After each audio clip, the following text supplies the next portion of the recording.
அன்பிற்குரியவர்களே, அல்லாஹ்வின் நல்லடியார்களே, அல்லாஹ் ரப்புல் ஆலமீன் மனிதனுக்கு ஒரு முறை இந்த உலகத்திலே வாழ்கிற வாய்ப்பை கொடுக்கிறார்.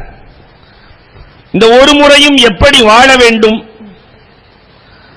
மார்க்கம் எப்படி வாழ தூண்டுகிறது, இதை பல கோணங்களில் நாம் பார்க்கலாம். ஒரு அறிஞன் சொல்லுவான், மனிதன் வாழுகிற போது கணக்கு மாதிரி வாழ வேண்டும் என்பான். இந்த கணிதத்திற்கு கூட்டலும் கழித்தலும் பெருக்கலும் வகுத்தலும் அவசியம். இதுபோன்று மனிதன் தன்னுடைய வாழ்க்கையில் அன்பை கூட்டி தீமையை கழித்து நன்மையை பெருக்கி வகுத்து வாழ கற்றுக்கொள்ள வேண்டும். இப்படி வாழ்வதற்கு நாம் தயாராக இருக்கிறோமா, வாழ்ந்து கொண்டிருக்கிறோமா? அன்பு என்றைக்காவது கூடியிருக்கிறதா? பிறந்த குழந்தையின் மீது நாம் கொண்ட அன்பு அது பெரிதாக பெரிதாக கூடுகிறதா? திருமணம் முடித்த மனைவியின் மீது அன்பு காலம் செல்ல செல்ல கூடுகிறதா, குறைந்து வருகிறதா? ஆனால் நபிகள் பெருமானார் ஸல்லல்லாஹு அலைஹி வஸல்லம் அவர்கள் தன்னுடைய மனைவிமார்களின் மீது வைத்த அன்பு கூடியதை தவிர குறையவில்லை.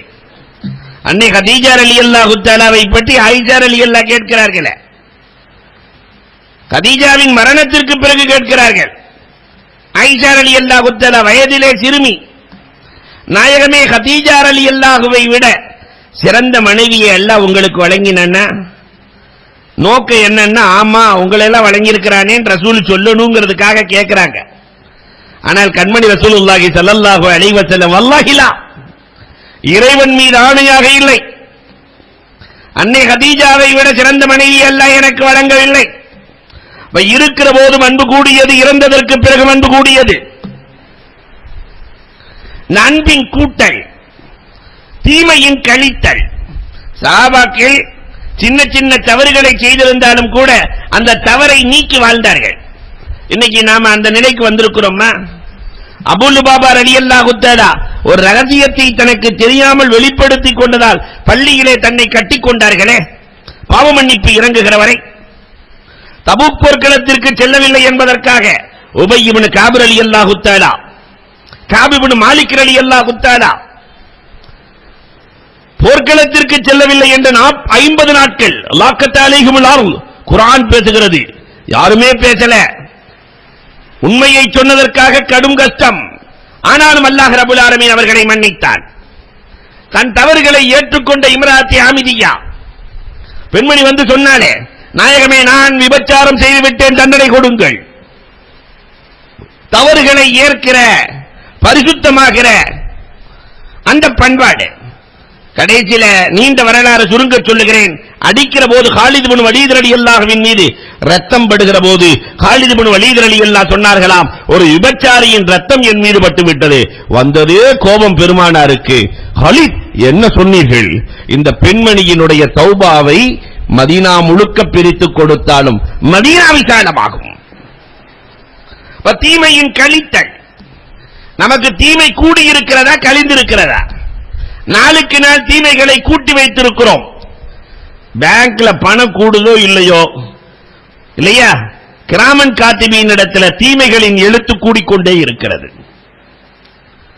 இன்னொரு பக்கம் நன்மையை பெருக்கி இருக்கிறோமா என்றால் அதுவும் கம்மியாகவே இருக்கிறது. நன்மையின் பெருக்கம். பெருமானார் ஒரு நாள் வந்தார்களே, சபையை பார்த்து கேட்கிறார்கள், இன்றைக்கு யார் நோன்பாளி? ரமலான் மாசம் அல்ல, சாதாரண மாசத்துல. அபூபக்கர் ரலியல்லாஹு நான் என்றார்கள். இன்றைக்கு யார் ஏழைகளுக்கு உணவளித்தது? அபூபக்கர் ரலியல்லாஹு தஆலா நான் என்கிறார்கள். இன்றைக்கு யார் ஜனாதாவுக்கு பின்னால் சென்றது? அபூபக்கர் ரலியல்லாஹு நான் என்கிறார்கள். இன்றைக்கு யார் நோய் விசாரித்தது? அபூபக்கர் ரலியல்லாஹு நான் என்கிறார்கள். சொன்னார்கள், நாயகம் எந்த நன்மையை சொன்னாலும் இந்த அபூபக்கர் முன்னால் இருக்கிறார். சொர்க்கத்தின் 8 வாசலில் அபூபக்கர் எதில் வேண்டுமானாலும் நுழையலாம். கண்மணி ரசூலுல்லாஹி ஸல்லல்லாஹு அலைஹி வஸல்லம் சொல்லுகிறார்கள், அத்தனை நன்மையிலும் அபூபக்கர் ரலியல்லாஹுவுக்கு தனி இடம். இல்லையா? வாழ்க்கையை வகுத்து வாழுதல் இதுவும் நம்மிடத்தில் இருக்கிறதா? இந்த கணக்குப்படி நாம் வாழலாமா?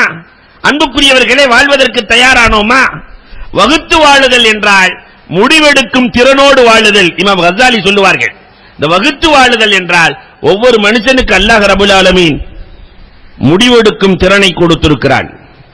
இன்னைக்கு குதிரை கையில லகான கொடுத்த மாதிரி, குதிரை ஓட்டுறவன்ட்ட லகான கொடுத்த மாதிரி நம்ம வாழ்க்கையை அடுத்தவனிடத்திலே கொடுத்திருக்கிறோமே தவிர முடிவெடுக்கும் திறன் நம் இடத்தில் இல்லை. இல்லையா? குதிரைய ஓட்டக்கூடியவன் முடிவெடுக்கிறான். இதை போன்றுதான் நம் சமுதாயத்திலே, நம் சமுதாயத்தை கூட இன்னொருவன் முடிவெடுக்கிறார், நம்முடைய குடும்பத்தை இன்னொருவர் முடிவெடுக்கிறார். இல்லையா? முடிவெடுக்கும் திறன் யாருக்கு இருக்கிறதோ அவர்களால் தான் வகுத்து வாழ முடியும். ஒரு அழகான கதை ஒன்று சொல்லுவார்கள். ஒரு திருடன் திருடச் சென்றானாம். திருடச் சென்று விட்டு வீட்டுக்குள்ளே பார்த்தால் ஒன்றுமில்லை. வருகிற போது லேசா ஒரு பை காலுக்கு கீழே தட்டுப்படுகிறது. இந்த பையில என்ன இருக்குன்னு பார்த்தா வெங்காயம், ஒரு 10 கிலோ வெங்காயம். சரி, வந்தது வந்துட்டோம், இந்த வெங்காயத்தையாவது திருடிட்டு போயிடலாம். அந்த வெங்காயம் எடுத்துட்டு போயிட்டான். எடுத்துக்கொண்டு வெளியே வருகிற போது மாட்டிக்கொண்டான் திருடன். காவலர்கள் எஜமானரிடத்திலே பிடித்து செல்கிறார்கள். நம்ம வீட்டுக்குள்ள நுழைஞ்சு எதுக்குமே கிடைக்கல வெங்காயத்தை திருடிட்டு போயிட்டான். எஜமான் கேட்கிறார், உண்மையில் நீ திருடினாயா? ஆமா திருடினேன். மாட்டிக்கொண்டானே? ஆமா நான் திருடிட்டேன். இதற்கு என்ன பரிகாரம் தெரியுமா? ஒன்று 1000 ரூபாய் கொடுக்க வேண்டும், அல்லது 100 அடி வாங்க வேண்டும், அல்லது இந்த 10 கிலோ வெங்காயத்தை உட்கார்ந்து சாப்பிட்டு போயிடணும். நீயே முடிவெடுத்துக்கோ. முடிவெடுக்கும் பொறுப்பை உன்னிடத்தில் கொடுக்கிறேன். எல்லாரும் முடிவெடுக்கிற மாதிரி அவனும் முடிவெடுத்தான். இருக்கிறதுல ஈஸியானது சாப்பிடுறதான் முடிவெடுத்தான். நான் இந்த 10 கிலோ வெங்காயத்தை சாப்பிட்டுறேன் என்று உட்கார்ந்து சாப்பிட்ட 1/2 கிலோ 1 கிலோ. வாய் எரியுது ஒரு பக்கம், கண்ணெல்லாம் சிவந்து போகிறது, ஒரு மாதிரியாகி கடைசியில் போய் சொன்ன, எஜமானி இது நமக்கு ஒத்து வராது, சரி வேற என்ன செய்யலாம்னு நினைக்கிற, 100 அடி கொடுத்து விடுங்கள். அடியின் வேகத்தை தெரியாமல் சரி நீ சொன்னதின்படி 100 அடி என்று அடியை வாங்கிக் கொண்டே இருக்கிற போது 40-50 அடி வாங்கியதற்கு பிறகு முடியல, நான் 1000 ரூபாய் கொடுத்துறேன். இதை முன்னால் செய்திருக்கலாம் இல்லையா? ஆனால் இது போன்றுதான் இன்றைக்கு நம் சமூகம். இது போன்றுதான் முடிவெடுக்க தெரியாமல், ஒரு ஆடை எடுப்பது கூட அடுத்தவனின் இஷ்டப்படி, ஒரு ஆடை எடுப்பது அடுத்தவனின் இஷ்டம், ஒரு வண்டி வாங்குவது அடுத்தவனின் இஷ்டம், அத்தனையும் முடிவெடுக்கிற ஆற்றலை நாம் பிறருக்கு கொடுக்கிறோமே தவிர ஏன் நம் சமுதாயத்தை முடிவெடுப்பது கூட அடுத்தவன் என்ற நிலைக்கு இந்த சமுதாயம் தள்ளப்பட்டிருக்கிறது. முடிவெடுத்து வகுத்து வாழ கற்றுக்கொள்ள வேண்டும். இன்றைக்கு என்ன தெரியுமா? இந்த சமுதாயத்திலே, அதுவும் வருங்கால சமுதாயம் எவ்வளவு பாதிக்கப்பட போகிறது என்றால் அன்புக்குரியவர்களை வருத்தமாக இருக்கிறது. முடிவெடுக்க தெரியாத பிள்ளைகளை உருவாக்கி வருகிறோம். இந்த பிள்ளைகள் எதிர்காலத்தை எப்படி தீர்மானிக்கப் போகிறார்கள் என்று தெரியவில்லை. ஆடம்பரத்திலேயும் பகடுகளிலேயும் வாழ்ந்து கொண்டிருக்கிற உலகம். 4 பொம்பளை உட்கார்ந்து பேசிட்டு இருந்துச்சான். 4 பொம்பளைங்க, எனக்கு டிரான்சில் ஆபரேஷன் தொண்டையில் இருந்துச்சு, நான் எடுத்துட்டேன். நீ பெருமையா நினைக்கிற காலம். பக்கத்தில் இருக்க பொம்பளை சொல்லிச்சா, உனக்கு பரவாயில்ல, ஆபரேஷன் பண்றதே இன்னைக்கு பெருமையா நினைக்கிறாங்களே, எனக்கு அப்பண்டிக்ஸே பண்ணிருக்கு, இந்த வாழ்வை எடுத்தாச்சு. 3வது சொல்லிச்சா, உனக்கு பரவாயில்ல, எனக்கு யூட்ரஸ் ஆபரேஷன் பண்ணிருக்கு, கர்ப்பப்பையே எடுத்தாச்சு. 4வது பொம்பளை பார்த்துச்சா, நேரா தன்னுடைய டாக்டர்கிட்ட போய், தன்னுடைய குடும்ப டாக்டர்கிட்ட போய், ஏதாவது எனக்கு ஆபரேஷன் பண்ணுங்க. நம்ம நல்லா தானே இருக்கிற? இல்ல இல்ல எனக்கு கேவலமா இருக்கு. அவங்க எல்லாம் ஆபரேஷன் பண்ணிருக்காங்க, எதையாவது எடு, எதையாவது எடுத்து தொலை. இன்றைக்கு சமூகத்தில் இப்படித்தான். எவனோ ஒருவன் வீடு கட்டுகிறான் என்பதற்காக அவனை போன்ற இவன் கட்ட வேண்டும் என்று, எவனோ ஒருவன் வாழ்கிறான் என்பதற்காக அவனை போன்ற இவன் வாழ வேண்டும் என்று, இப்படி முடிவெடுக்க தெரியாமல், வகுக்க தெரியாமல் வாழ்ந்து கொண்டிருக்கிறோம். மாணவி வகுத்து காட்டிய வழிக்கு வாருங்கள். வள்ளலின் வழியில் வாழ்ந்து காட்டலாம். வாழ்க்கை கணக்கு மாதிரி வாழ கற்றுக்கொள்ள வேண்டும். இன்னொரு அறிஞன் இப்படி சொல்லுவான், வாழ்க்கை என்பது செஸ் போர்டு மாதிரி. வாழ்க்கை செஸ் போர்டு. திட்டமிடாமல் செஸ் போர்டு விளையாட முடியாது. திட்டமிடாமல் விளையாட முடியாது. நாம் கண்டபடி நடத்தினால், நகர்த்தினால் காலியாகி விடுவோம். வாழ்க்கையிலும் இப்படித்தான், திட்டமிடல் வேண்டும். ஒரு வீடு கட்டுவதாக இருந்தால் முதலில் திட்டம் வரைகிறோம் இல்லையா? அஸ்திவாரம் இப்படி இருக்க வேண்டும் என்ற திட்ட வரைபடம் தேவைப்படுகிறது. நம்ம அரசாங்க வேலை மாதிரி இன்றைக்கு இஸ்லாமிய சமுதாயம் வாழ்ந்து கொண்டிருக்கிறது. நம்ம அரசாங்க வேலை மாதிரி திட்டமிட்டு செய்வானா? செய்யவே மாட்டான். ஒரு ஆள் குழியை வெட்டிக்கிட்டே போறான், ஒரு ஆள் குழியை வெட்டிக்கிட்டே போறான், இன்னொருத்த மூடிக்கிட்டே போறான். என்னடா வெட்டிக்கிட்டே போற மூடிக்கிட்டே போற என்னடா? இல்ல நாங்கெல்லாம் அரசாங்க வேலைக்காரங்க. என்ன சொல்ற? ஆமா, எனக்கு வெட்டுறது வேலை. இன்னொருத்தன் மரத்தை வைப்பான், செடியை வைப்பான், மூணாவது ஆள் மூடுவான். இந்த மரம் நடுறவன் செடி நடுறவன் வரல, அதுக்காக எங்க வேலையை விட முடியுமா? அவன் வரல, அதனால நான் வெட்டிக்கிட்டே இருக்கேன், அவன் மூடிக்கிட்டே இருக்கிறான். தார் ரோடு போட்ட உடனே பின்னாடியே வந்து தோண்டிடுவான், தோண்டின உடனே இன்னொருத்தன் வந்து தோண்டுவான்.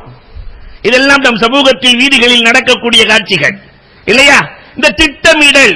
ஆனால் கண்மணி ரசூலுல்லாஹி ஸல்லல்லாஹு அலைஹி வஸல்லத்தினுடைய சமூகத்தின் வரலாறுகளை பார்த்தீர்களா? முஅத்தா போர்க்களம். முதல் நாள் வெற்றியும் இல்லை, தோல்வியும் இல்லை.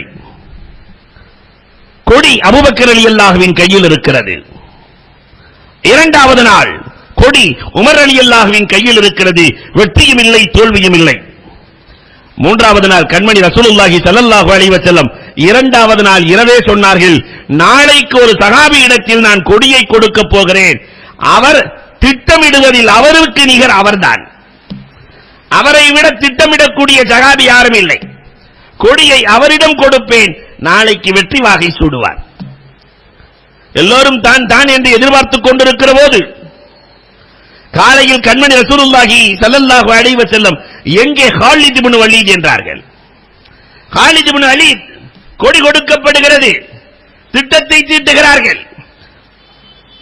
வெறும் 30,000 பேர்களை வைத்துக் கொண்டு 1,00,000 பேர்களை எதிர்க்க வேண்டிய சூழல்.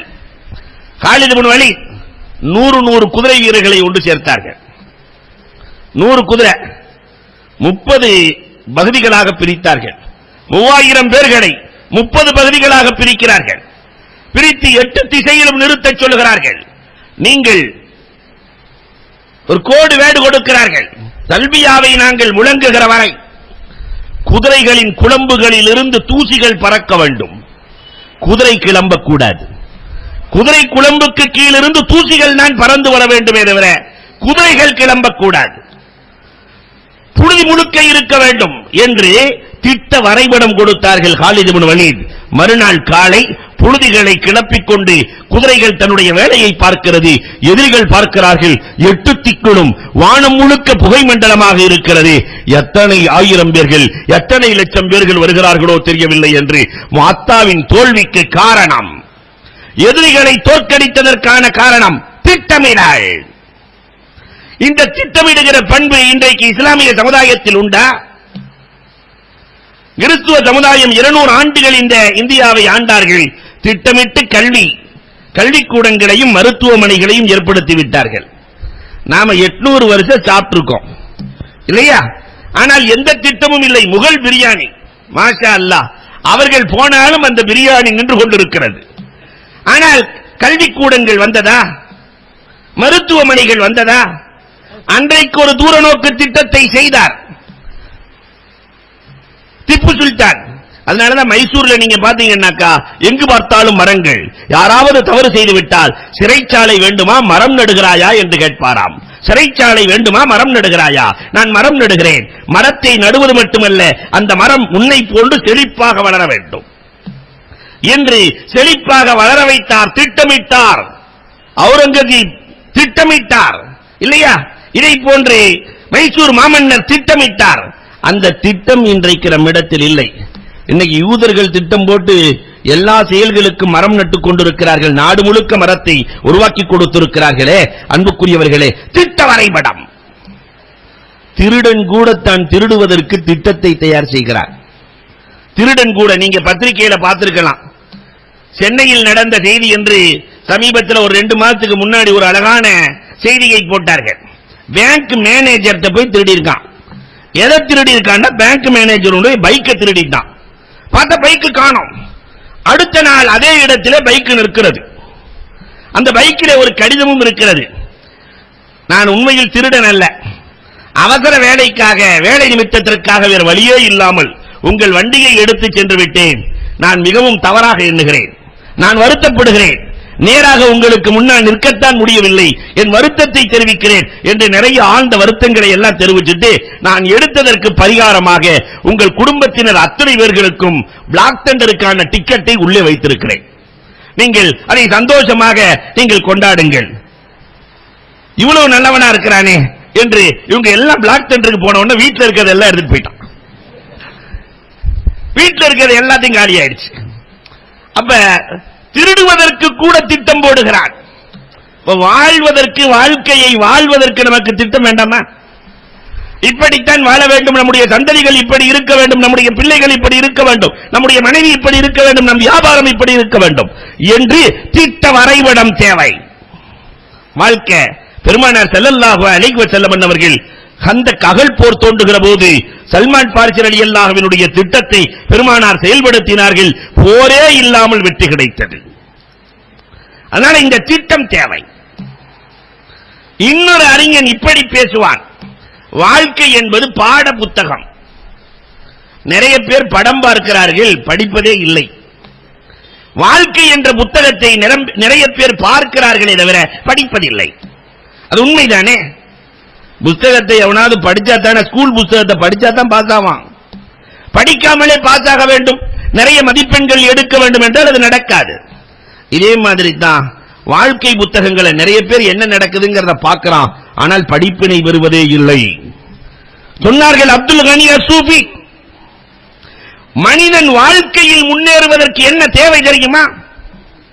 வந்த மாணவர்களை பார்த்து கேட்கிறார்கள், வாழ்க்கையில் முன்னேற என்ன தேவை? ஒவ்வொருவரும் ஒரு கருத்தை சொல்லுகிறார்கள்.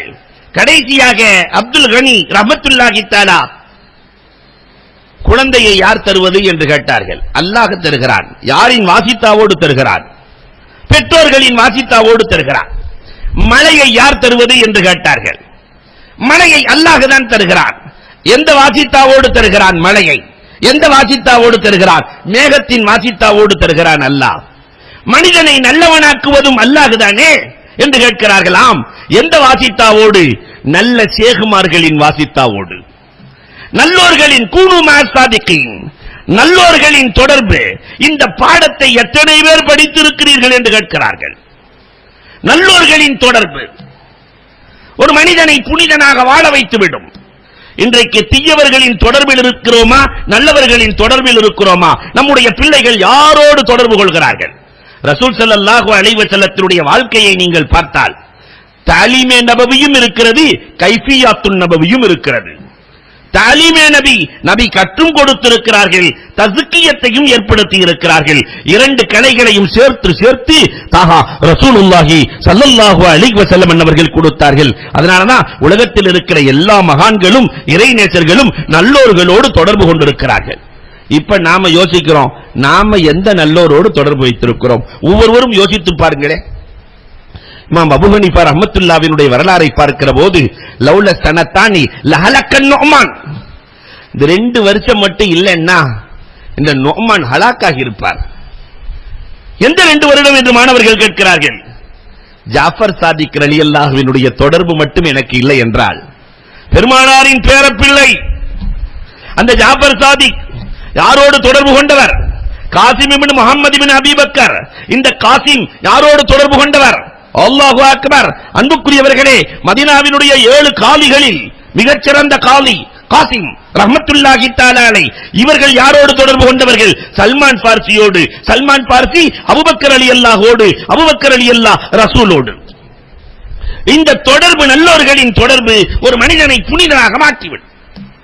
இன்றைக்கு வாழ்க்கையில் இது ரொம்ப தேவை அப்படிங்கிறதையே இந்த சமூகம் உணரவில்லை. தீயோர்களின் தொடர்பிலேயே தன்னுடைய வாழ்க்கையை கழிக்கிறது. ஜாஃபர் சாதிக் ரஹ்மத்துல்லாஹுடைய தொடர்புக்கு போகிற போது பொதுவாகவே இந்த சூஃபி ஞானிகள் நிறைய பரிச்சை வைப்பாங்க. அபூ ஹனீஃபா ரஹ்மத்துல்லாஹி என்ன நீதான் மன இஷ்டப்படி தீர்ப்பு கொடுக்கிறாயாமே, மனதுக்கு வந்ததெல்லாம் சொல்கிறாயாமே. அபூபக்கர் ரலியல்லாஹு அபூ ஹனீஃபா ரஹ்மத்துல்லாஹி தஆலா அடக்கத்தோடு பதில் சொன்னார்கள். இமாம் ஜாஃபர் சாதிக் அவர்களே, நான் மன இஷ்டப்படி தீர்ப்பு கொடுத்தாள், நான் மன இஷ்டப்படி தீர்ப்பு கொடுத்திருந்தால் 3 பிரச்சனைகளுக்கு நான் எப்படி கொடுத்திருக்க வேண்டும்? தொழுகை சிறந்ததா, நோன்பு சிறந்ததா? ஜாஃபர் சாதிக் ரஹ்மத்துல்லாஹி கேட்டாங்களாம், தொழுகை சிறந்ததா, நோன்பு சிறந்ததா? தொழுகைதான் சிறந்தது நோன்பை விட. அப்படியானால் பெண்கள் நோன்பு காலத்திலும் ஹைலாகிவிட்டால், மாதவிடாகிவிட்டால் நோன்பு நோக்கக்கூடாது, தொழுகை நேரத்தில் தொழக்கூடாது. இந்த 2ல எதை கலா செய்யணும்? எது சிறந்ததோ அதைத்தான கலா செய்யணும். அறிவு சொன்னபடி நடந்தால் தொழுகையைத்தான் கலா செய்ய வேண்டும். ஆனால் நான் அப்படி சொல்லவில்லை. மார்க்கம் மாணவி சொன்ன முறை பிரகாரம் நோன்பைத்தான் கலா செய்ய வேண்டுமே தவிர விட்ட தொழுகையை கலா செய்யக்கூடாது. நான் சரியாகத்தானே சொன்னேன். ஜாபர் சாதிக் ரஹ்மத்துல்லாஹ் நெற்றியிலே முத்தமிட்டார்களாம். இரண்டாவது சொன்னார்கள், பெண் பலகீனமானவளா ஆண் பலகீனமானவனா? பெண் தான் பலகீனமானவள். என் அறிவுப்படி சொல்வதாக இருந்தால் அப்ப சொத்தில் அதிகத்தை பெண்ணுக்கு கொடுக்க வேண்டும் என்று சொல்ல வேண்டும். ஏன்னா பலகீனமான ஆளுக்கு தானே கொடுக்கணும். ஆனால் நான் அப்படி சொல்லவில்லை. பெண்ணுக்கு 1 பங்கு ஆணுக்கு 2 பங்கு என்று அல்லாஹ் சொல்லுகிறான். அப்படித்தான் கொடுக்க சொல்லுகிறேன். ஜாபர் சாதிக் ரஹ்மத்துல்லாஹ் நெற்றியிலே முத்தமிடுகிறார்கள். மூன்றாவதாக சொன்னார்களாம், மோசா சாக்ஸ் மாதிரி மோசா இருக்கிறது, அதற்கு மசகு செய்வது. மசகு செய்வதாக இருந்தால் அழுக்குப்பட்ட இடத்தில் தானே மசகு செய்ய வேண்டும், கீழே தானே. ஆனா நான் அப்படி சொல்லலையே, அறிவு கீழே மசகு செய்ய சொல்கிறது. ஆனால் மார்க்கமோ ஹதீஸோ மேலே மசகு செய்ய சொல்லுகிறது. நான் ஹதீஸை தான் எடுத்தேனே தவிர என் அறிவை எடுக்கவில்லை என்று 2 ஆண்டு காலம் தன்னை ஜாபர் சாதிக் ரஹ்மத்துல்லாஹ்விடத்திலே ஒப்படைத்தார்கள் இமாமுல் ஆலம் அபூ ஹனீஃபா. அதே மாதிரி மாலிக் ரஹ்மத்துல்லாஹி தஆலா அலைஹி என்பவர்களும் ஜாபர் சாதிக் ரஹ்மத்துல்லாஹ்வை பின்தொடர்ந்தார்கள்.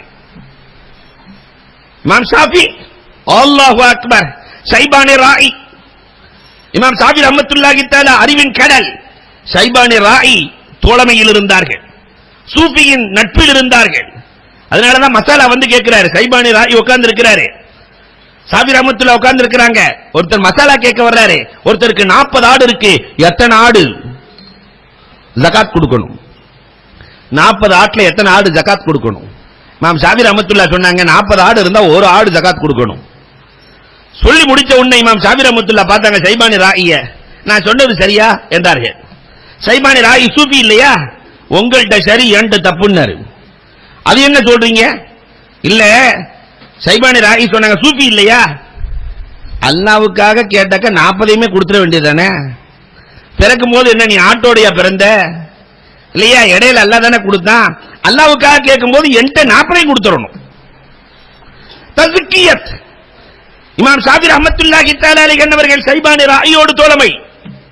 அஹ்மத் இப்னு ஹம்பல், பிஷ்ரே ஹாஃபி, அஹ்மத் இப்னு ஹம்பல் ரஹ்மத்துல்லாஹினுடைய தோழமை. நீங்க பெரிய இமாம் ஆயிட்டே, எல்லா ஹதீஸுக்களையும் வல்லுநராக இருக்கிறீர்களே, தொட்டதெல்லாம் நடத்துகிற ஆற்றல் படைத்திருக்கிறீர்களே, உங்களுக்கு ஒரு சூஃபி தேவையா என்று அஹ்மத் இப்னு ஹம்பல் ரஹ்மத்துல்லாஹ்விடத்தில், நம்மள மாதிரி சாதாரண ஆள் இல்ல, உலகத்தில் இருக்கிற அத்தனை பேர்களையும் கட்டி போட்டு வழிகாட்டுகிற அஹ்மத் இப்னு ஹம்பல் ரஹ்மத்துல்லாஹ்விடத்தில் கேட்கிறார்கள், உங்களுக்கு ஒரு ஷேக் தேவையா? உங்களோட பெரிய ஆளா? அஹ்மத் இப்னு ஹம்பல் ரஹ்மத்துல்லாஹ் சொன்னாங்க, ஆனே நான் யார் தெரியுமா? ஆலிமும் பி கிதாபில்லாஹ், அல்லாஹ்வினுடைய கிதாபை அறிந்தவன் நான். புத்தகத்தை தெரிஞ்சவன். ஆனா அவர் ஆலிமும் பில்லாஹ், அவர் அல்லாஹ்வையே தெரிந்தவர். நான் கிதாபை தெரிந்தவன், அவன் அல்லாஹ்வை, அவர் அல்லாஹ்வை தெரிந்தவர். அதனால் எனக்கு விளங்காத அத்தனையும் நான் அவரிடத்தில் கேட்டு பெற்றுக் கொள்ளுகிறேன், கேட்டு பெற்றுக் கொள்ளுகிறேன். அஹ்மத் இப்னு ஹம்பல் ரஹ்மத்துல்லாஹி தஆலா வந்து காட்டினார்கள். அபுல் அப்பாஸ் மாவரிய முஹத்திஸ், இந்த அபுல் அப்பாஸ் தனக்கென்று ஒரு ஷேகாக இல்லையா, ஜுனைதுல் பக்தாதி ரஹ்மத்துல்லாஹி தஆலாவை தேர்வு செய்கிறார்கள். ஷாமி துருல் முக்தார், அந்த மாதிரி கிதாபு ஃபிக்ஹ்ல இல்ல, அந்த துருல் முக்தாருக்கு விளக்கம் எழுதிய இமாம் ஷாமி சையத் மஹமூத் ஆலூசியை பின்பற்றுகிறார்கள், தன்னுடைய ஷேகை பின்பற்றுகிறார்கள். அல்லமா ரூமி, ரூமியை விட விளக்கம் உள்ளவர் ஒருத்தர் வேணுமா? அவருக்கு ஒரு ஷேக் தேவைப்பட்டது, ஷம்ஷே தப்ரீஸ்.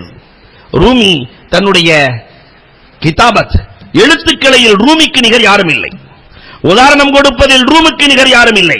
எல்லாத்தையும் எழுதி கொண்டு போய் ஷம்ஷே தப்ரீஸ் இடத்திலே கொடுக்க, பக்கத்தில் இருந்த நீர் தடாகத்தில் தூக்கி போட்டாங்களாம். எழுதுனதை தூக்கி போட்டா இன்னைக்கு மாதிரி ஜெராக்ஸ் எல்லாம் இன்னைக்கு இல்ல. இன்னைக்கு நம்மள விவரமான ஆளுங்க யார்த்தையாவது கொடுக்கறதா இருந்தா 10 ஜெராக்ஸ் எடுத்துட்டு தான் கொடுப்பாரு. ஏன்னா அவன் ஏதாவது அழிச்சிட்டா என்ன செய்யறதுன்னு.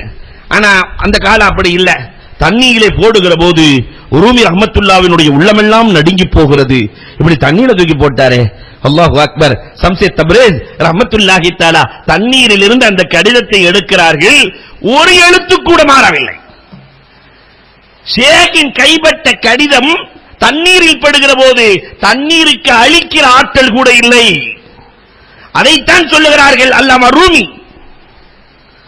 ஒரு நல்லவரின் தொடர்பு இல்லை என்றால் இந்த ரூமி உலகத்தில் இல்லை என்று சொன்னால் அபூதாவூத் ரஹ்மத்துல்லாஹ் அபூ ஹஃப்ஸ் ஹத்தாதிடத்திலே தொடர்பு கொள்கிறார்கள். இமாம் கஸ்ஸாலி உலகத்திற்கு இவ்வளவு எழுதுகிறார்களே, அஜாயிபுல் கல்ப். இங்க பக்கத்திலே விக்கிது உங்களுக்கு தமிழ்ல புக்கு உள்ளத்தின் விந்தைகள். அது மாதிரி ஒரு புத்தகத்தை வாழ்க்கையில படிச்சிருக்கவே முடியாது. வாங்கி படியுங்கள். உள்ளத்தின் விந்தைகள் அற்புதமான நூல். இந்த உள்ளத்தின் விந்தைகள் உள்ளம் என்ன வேலையெல்லாம் செய்கிறது தெரியல. உள்ளத்தின் விந்தைகள் எழுதுவார்கள் இமாம் கஸ்ஸாலி. அவங்கள்ட்ட என்ன கேள்வி கேட்டாலும் கஸ்ஸாலி பதில் சொல்லுவார். ஒருவர் வந்து கேட்கிறார் மல் இஹ்லாஸ், கஸ்ஸாலி இடத்துல மல் இஹ்லாஸ், இஹ்லாஸ்னா என்னன்னு கேட்டாரு. கஸ்ஸாலி பதில் சொன்னார்கள் அல் ஹலாஸ் மின் ஆபாத்தில் அமல், அமல்களின் ஆபத்தில் இருந்து விடுதலை பெறுவது, அமல்களை ஆபத்து இல்லாம பாத்துக்கிறது, இதுக்கு பேர் தான் இஹ்லாஸ். தவக்குல், தவக்குல்னா என்னன்னு கேட்டாரு. உடனே பதில் சொன்னார் அஸிகத்து பில்லாஹ், அல்லாஹ்வை உறுதியாக பிடித்துக் கொள்வது, இதுதான் தவக்குல். அப்படியா? அத்தஸ்லீம் மத்தஸ்லீம் மர் ரிலா, ரிலான்னா என்ன, பொருத்தம்னா என்ன, தஸ்லீமுல் உமூர் இலல்லாஹ், நம்மை அப்படியே அல்லாஹ்விடத்திலே ஒப்படைத்து விடுவது. அடுத்து கேள்வி கேட்டார் மல் முஹப்பா, முஹப்பத்துனா என்னன்னு கேட்கும்போது இமாம் கஸ்ஸாலி ரஹ்மத்துல்லாஹ் சொன்னார்கள் இதற்கு விளக்கம் சொல்ல நான் தகுதியானவன் அல்ல, முஹப்பத்தை பற்றி விளங்க வேண்டுமானால் என் ஷேக் அபு அலியிடத்தில் கேளுங்கள். முஹப்பத் உள்ளம் சார்ந்தது, இதை விளங்க என் ஷேக் தேவை. யார் சொல்றது? உலகத்திலே எல்லா கலைகளையும் அறிமுகப்படுத்திய இமாம் கஸ்ஸாலி சொல்லுகிறார்கள் என்றால் அன்புக்குரியவர்களை நாம் எண்ணி பார்க்க வேண்டும். வாழ்க்கை பாட புத்தகத்தில் நல்லோர்களை படிக்க வேண்டும், அவர்களின் வழி நடக்க வேண்டும். இன்னைக்கு நம்ம நல்லோர்களினுடைய தொடர்பும் இல்லை, நல்லோர்களை படிக்கவும் இல்லை, அவர்களை பின்பற்றி நடக்கவும் இல்லை. இன்னொரு அறிஞன் இப்படி பேசுவான், வாழ்க்கை என்பது நதி மாதிரி. இந்த நதி இருக்கிறதே ஆறு, அதுக்கு ஒரு பழக்கம் இருக்கிறது, தானே வேர்களை தேடி சென்று தாகம் தீர்க்கும். நதி தான் அழுக்காகி பிறரை சுத்தப்படுத்தும். இந்த ஆற்றல் நதிக்கு உண்டு. நல்லோர்களும் இப்படித்தான், தானே தேடி சென்று இறைவன் வழங்கியதை பிறருக்கு வழங்கி மகிழ்விப்பார்கள். இந்த வாழ்க்கையில் இருக்கிற ருசி உலகத்தில் எதிலையுமே இல்லையே. இந்த வேலையை என்றைக்காவது செய்திருக்கிறோமா? நதி போல வாழ்ந்திருக்கிறோமா?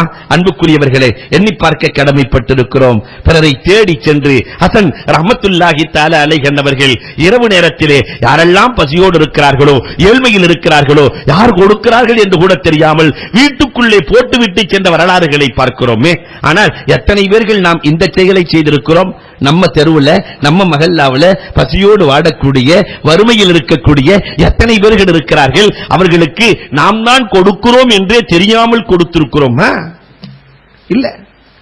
ரம்ஜான் வந்துருச்சு, ஜக்காத்து கையிலே தனியா, ஜக்காத்து சேலைண்டே தனியா வாங்கி 10 ரூபாய் நோட்டை மாத்தி வச்சுக்கிட்டு ஊர் முழுக்க தெரிய வேண்டும் என்று கொடுப்பது, இது ரப்பு நாடவில்லை, விரும்பவில்லை.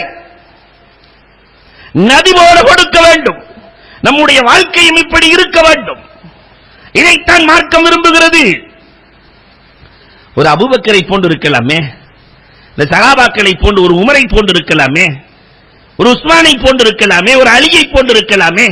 இந்த 4 கலீஃபாக்கள் அல்ல, சஹாபாக்களில் யாரெல்லாம் இருக்கிறார்களோ அவர்கள் எல்லாம் எப்படி கொடுத்து வாழ்ந்தார்கள்? வரலாறுகளை கொஞ்சம் புரட்டி பாருங்கள். அல்லாஹு அக்பர். சஹல் ரலியல்லாஹு தஆலா கொடுத்த நிலை அலாதியானது. தபூக் போர்க்களம், எல்லோரும் விதவிதமாக கொடுக்கிறார்கள். ஆனால் இந்த சஹல் ரலியல்லாஹு இடத்துல ஒண்ணுமே இல்ல, கொடுக்கிறதுக்கு ஒண்ணுமே இல்ல. வீட்டுக்கு செல்கிறார்கள், அன்பு மனைவி இடத்தில் கேட்கிறார்கள், அம்மா உங்களிடத்தில் ஏதாவது இருக்கிறதா என்று கேட்க மனைவியும் சொன்னார்கள், என்கிட்ட ஒண்ணு இல்லங்க. இந்த சுங்குடி பிடிச்சு வச்சிருப்பாங்க மனைவிமார்கள், அதெல்லாம் எதுவுமே இல்ல.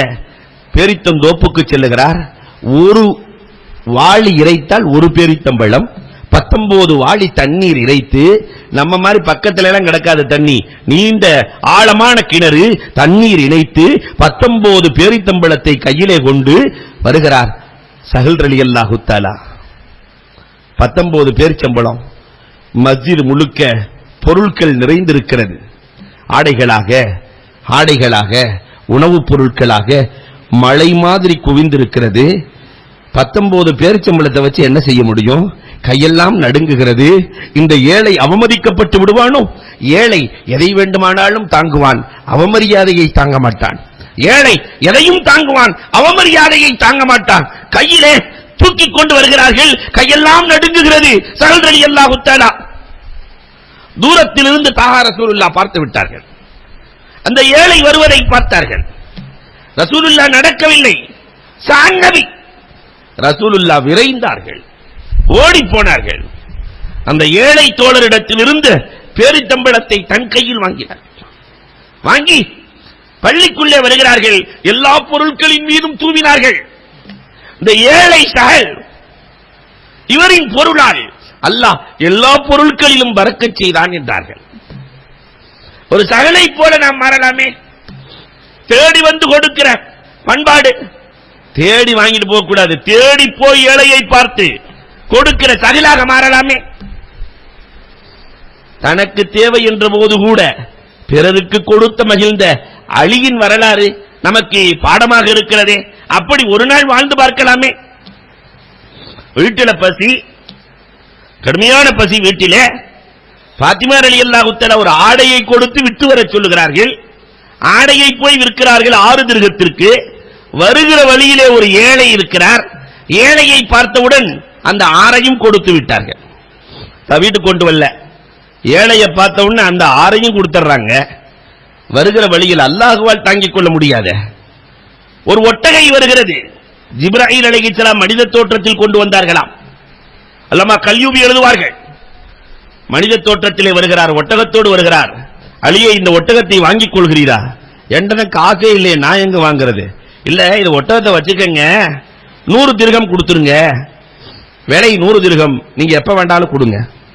வாங்கி கொண்டு செல்லுகிற போது மீகாயில் மாறு வேடத்தில் வருகிறார். ஒட்டகம் நல்ல கொழுகொழுன்னு இருக்குதே, இந்த ஒட்டகம் எவ்வளவு என்று கேட்கிற போது சொன்னார்கள், இந்த ஒட்டகத்தை நீங்களே ஒரு விலை சொல்லுங்களேன். மீகாயிலுக்கே விலை பேசுறாங்க, நீங்களே ஒரு விலை சொல்லுங்களேன். 160க்கு எடுத்துக்கொள்ளவா என்று கேட்க, சரி என்று 160க்கு கொடுத்து செல்லுகிற வழியிலே ஜிப்ராயில் மீண்டும் வருகிறார்கள். 100 திர்ஹத்தை அவரிடத்திலே கொடுத்து விட்டு, ஒரு ஏழைக்கு 6 திர்ஹத்திற்கு வாங்கிய 6 திர்ஹத்தை ஏழைக்கு கொடுத்ததால் அல்லாஹ் அதே இடத்தில் 60 கொடுக்கிறான். ஃபாத்திமா ரலியல்லாஹு இடத்திலே போய் சொல்லுகிறார்கள் நடந்த கதை. நான் 6 தர்மம் செய்தேன், அல்லாஹ் 60 கொடுத்திருக்கிறான். ஃபாத்திமா கேட்ட உடனே நாம் பெருமானார் இடத்திலே செல்லலாம், இந்த கதையை சொல்லலாம் என்று செல்லுகிற போது வருகிற போதே பெருமானார் பார்த்து சிரிக்கிறார்கள். ஃபாத்திமாவையும் அலியையும் பார்த்து சிரிக்கிறார்கள். ஏன் சிரிக்கிறீர்கள்? இல்ல, ஜிப்ராயில் அலைஹிஸ்ஸலாம் வந்து சொல்லிட்டு போயிட்டாங்க, நடந்த கதை சொல்லிவிட்டார்கள். ஏழைக்கு கொடுத்ததால் இறைவன் 1க்கு 10 உங்களுக்கு வழங்கி இருக்கிறார். அன்புக்குரியவர்களே, தேடி சென்று கொடுக்கிற போது அல்லாஹ் ரப்பல் ஆலமீன் தேடி வந்து உதவுகிறான். இந்த வாழ்க்கை வாழ வேண்டாமா? இன்னொரு அறிஞன் இப்படியும் பேசுவான், வாழ்க்கை என்பது புல்லாங்குழல் மாதிரி. வாழ்க்கை என்பது புல்லாங்குழல் மாதிரி. இந்த புல்லாங்குழல் இருக்கா இல்லையா, வாங்கின காத்த வெளியே விடும். புல்லாங்குழலும் இருக்கிறது, பந்தும் இருக்கிறது, ரெண்டுக்குமே காத்து தேவை. பந்தை உதைக்கிறான், புல்லாங்குழலை உத்துகிறான். பந்தை உதைக்கிறான், காரணம் வாங்கின காத்த வெளியே விடல, அதனால உதைக்கிறான். புல்லாங்குழல் வாங்கியதை வெளியே விடுகிறது. அல்லாஹ் கொடுத்ததை வெளியே விடுபவன் வாழ்கிறான். அல்லாஹ் கொடுத்தது தனக்கு மட்டும் சொந்தம் என்று நினைப்பவன் கால ஓட்டத்தால் அழிந்து போகிறான். இல்லையா? புல்லாங்குழலுக்கும் மூங்கில் தேவைப்படுகிறது, பாடைக்கும் மூங்கில் தேவைப்படுகிறது. புல்லாங்குழல் வாங்கியதை வெளியே விடுவதால் புல்லாங்குழல், வாங்கியதை வெளியே விடாததால் அது பாடையாகிறது, அதோடு முடிந்து போகிறது. மனிதன் கல்வியை இறைவன் கொடுத்தால், பொருளாதாரத்தை இறைவன் கொடுத்தால், எதை அல்லாஹ் கொடுக்கிறானோ அதை பிறருக்கு பயனுள்ளதாக மாற்றி காட்ட வேண்டும். இப்படி மாற்றினால் அந்த வாழ்க்கை சுபிட்சமாக இருக்கும். இப்படி வாழ்ந்து பாருங்களே, புல்லாங்குழலை போன்று அல்லாஹ் கொடுத்ததை சமூகத்திற்கு அளிக்கிற நல்ல வாழ்க்கை வாழுகிற தௌஃபீக்கை அல்லாஹ் ரப்பல் ஆலமீன் நம் அனைவருக்கும் நசீபாக்கி தருவானாக.